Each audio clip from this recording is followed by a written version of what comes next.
Il est avec nous, Omar Da Fonseca. Salut Omar. Bonsoir, mais évidemment, on n'a pas changé. Ça va Omar? T'es en forme? Comment allez-vous? Merci. Oui. On m'a dit que tu t'étais cassé le coude, mais pas en jouant au football, c'est pas possible. Tu joues plus au foot quand même. Justement, j'ai fait un dribble à Messi, et voilà, tu m'as rattrapé. Oui, mais non, t'inquiète pas, je lui ai laissé la carte de visite en partant. Le mec, il m'a taclé, il a la carte de visite. Bon, ça va.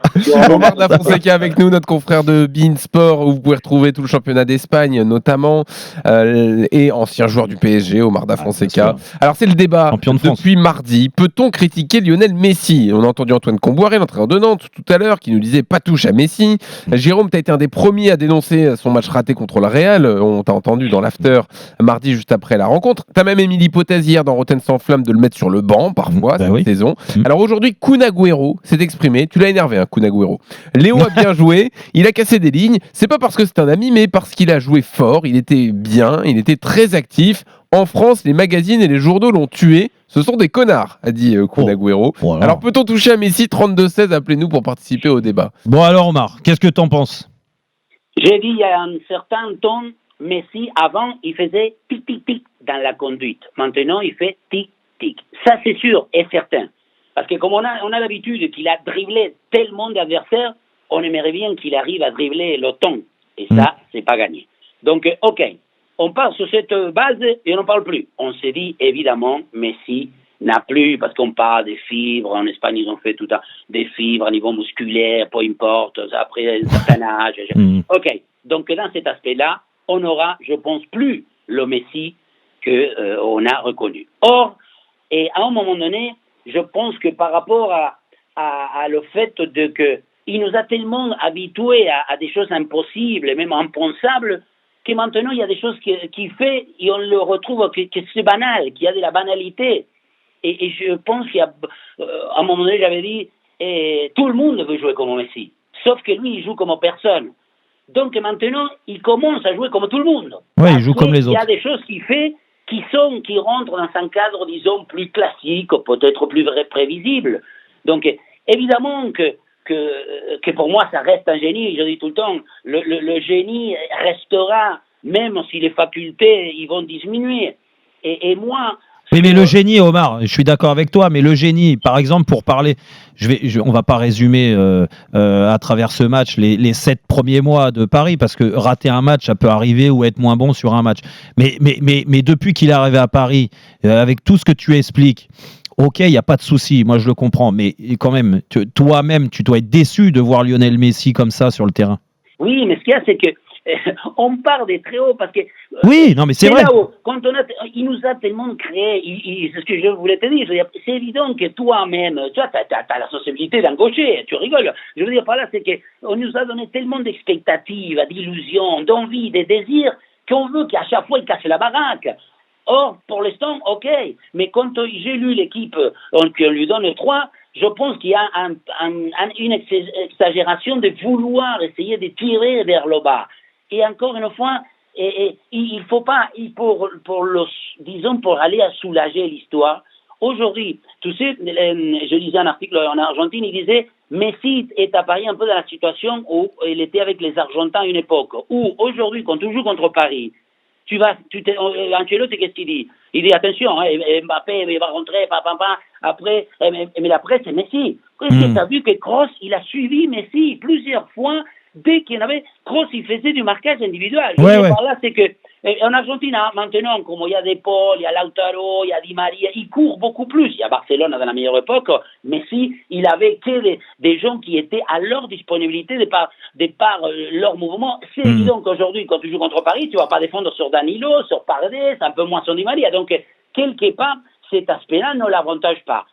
Et je pense que il faut qu'on soit encore dans une espèce de dire que Messi, là, par rapport à ce match de l'autre jour, je trouve qu'il progresse. Ok, lentement, évidemment que j'aurais voulu, même dès le début, j'étais avec des amis, je dis, il aurait fallu qu'il donne le penalty à Mbappé. Je crois que c'est... Mais bon, encore une fois, on a tellement eu l'habitude à cette exhibition artistique. J'ai un jour dit, le jour où il faudra qu'on puisse écrire sur son talent, ça ne rentrera pas dans une encyclopédie. Ouais. Donc, ok? Oui, mais Omar. Dis, Jérôme, toi qui es encore un mec, il faut que que lui, il arrive à embrasser l'art.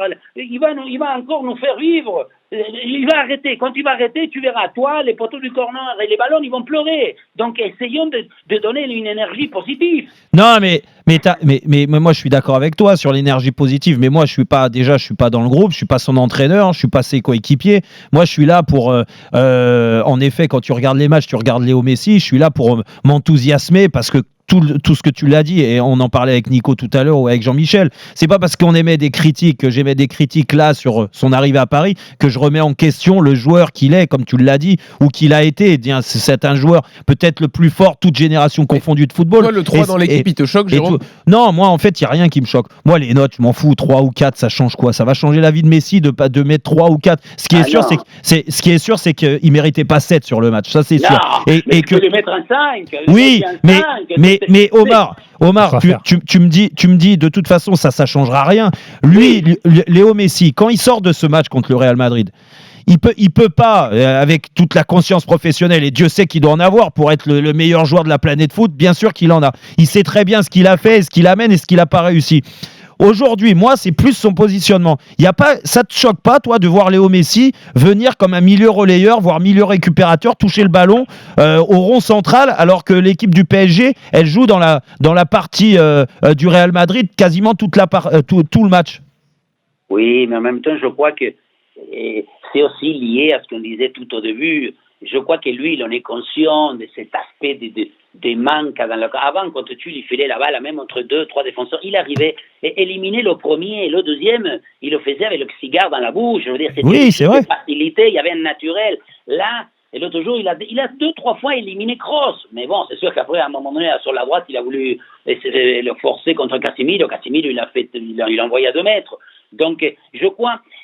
En plus, on dit tout le temps que le doute est le grand moteur de la créativité. Mais lui, je ne crois pas qu'il doute. Parce que c'est quelqu'un qui, on disait tout à l'heure, les icônes, les élus, ils n'ont pas le côté rationnel pour pouvoir que le doute puisse le rendre. Ouais. Donc, et je crois qu'il ne peut pas être satisfait, j'en sais rien. Mais j'ai envie encore d'y croire. Je crois que toi, tu penses que c'est possible? Sur des éclairs, il y a un peu plus en compte-goutte, mais moi, je reste à dire que c'est un faiseur, un facilitateur, un créateur d'émotions. Et moi, j'en ai besoin. Je suis enfant de ma vie. Je suis preneur. Tu penses pas que toi, qui le connais un peu mieux que nous, qu'un petit passage sur le banc, ça peut lui faire du bien aussi? Non. Si, je crois que si on l'écarte, au contraire, on dit une bête blessée, mais encore une fois, je ne peux pas le considérer comme un être, comme un athlète normal.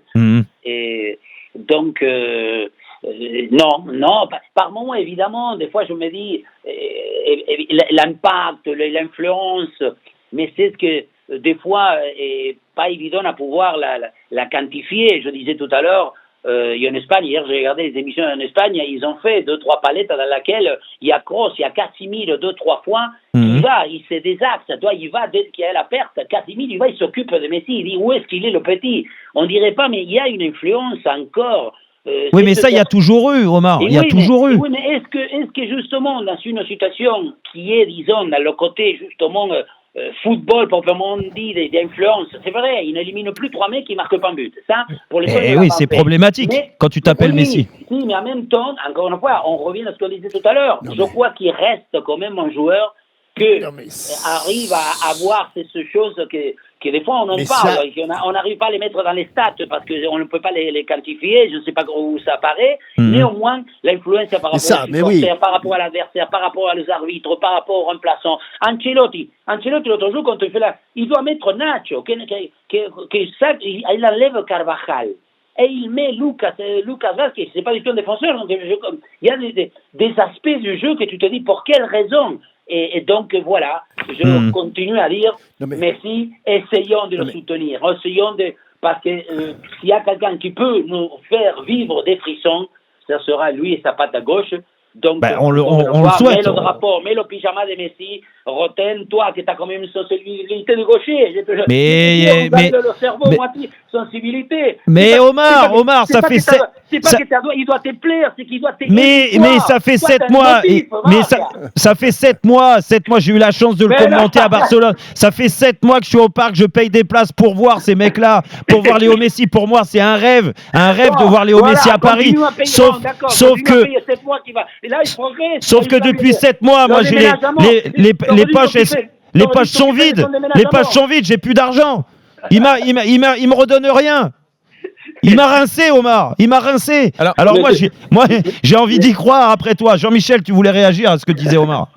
Non, mais Omar parlait de l'influence et du respect qu'ont encore les adversaires de Messi envers lui. Tu devrais t'en féliciter, Omar. Que Casemiro le cherche, qui regarde, ou que Kroos le cherche, qui regarde, s'il n'est pas là pour leur en faire une, comme il leur a fait tant de fois avec le Barça contre le Real. Oui, c'est bien ça. Mais aujourd'hui, malheureusement, il faut constater, de la même manière qu'on a constaté qu'une star brésilienne n'avait plus le coup de rein pour éliminer un adversaire, on constate malheureusement, et là tu dis, oh tu sais pas les statistiques. Oui, les statistiques, elles sont là. Auparavant, on le prenait pour un extraterrestre quand il marquait 50 buts par saison pendant 15 saisons d'affilée, Omar. Oui, d'accord, mais ok. Mais je suis d'accord. Non, mais la décadence... On a un immense respect. On ne dit pas qu'il est décadent. On dit simplement que pour l'instant, on lui laisse encore une chance. On lui laisse encore une chance. Mais les années passent, Omar. Et plus le temps passe, et moins il a de chance de s'en remettre. Mais je suis d'accord. Je pense qu'il faut... Quel est le problème de dire qu'il est sur le déclin? Moi, dans l'aspect physique, c'est sa route, sa courbe descendante. Oui. Or, mais même, attendez, parce que même à l'époque, quand il était à Barcelone, quand ils se sont fait éliminer par Liverpool, quand ils se sont éliminés par la Rome, etc., il disait déjà... Ils avaient fait les statistiques que vous dites, qu'à un moment donné, mettons, ils faisaient, je sais pas, une quinzaine d'accélérations. Après, il en a passé à 10. Après, il en a passé à, je sais pas, à 6. Or, maintenant, peut-être qu'il faut qu'il passe 3. Mais les 3 accélérations, les 3 dribbles, les 3 manières qu'il va pouvoir... Alors, ça doit être décisif. Moi, Omar, j'ai une question pour toi. Est-ce que, selon toi, qui le connaît bien, Messi peut prendre conscience que l'arme principale offensive du PSG, c'est Mbappé, et qu'il peut adapter son jeu pour Mbappé? Oui, mais oui, hier, il lui a fait 2 passes. L'autre jour, contre qui c'était? Je me souviens quand il marque à la dernière, qu'il lui fait une passe. Ouais. Bon, donc, je crois que oui, il n'est pas bête à ce point-là de pouvoir. Je crois que même, c'est pour ça que je n'ai pas compris le fait qu'il ne lui a pas laissé le péno. C'est quelque chose qu'il a déjà fait quand il était à Barcelone avec Suarez et Neymar, quand il marquait, et ça s'est passé moins bien pour Neymar, il lui a laissé. Donc là, je ne sais pas si c'était déjà fixé à l'avance. Mais ça aussi, je crois que Messi, il a encore cette faculté de savoir que, vu son âge, vu tout ce qu'il a vécu, ce qu'on appelle, il est déjà un icône, il n'a pas besoin il a pris rendez-vous avec la gloire, il n'attend plus rien. Donc, je crois qu'il sait qu'au contraire, il doit l'appuyer, il doit le bonifier Mbappé, parce que les retombées sont aussi forcément vers lui aussi. On va remercier Omar Da Fonseca, sauf si Omar, tu veux rajouter un mot? Simplement une phrase, si nous ne sommes pas encore fous de lui, nous serions fous de ne pas l'être. Merci beaucoup. Et voilà, c'est beau.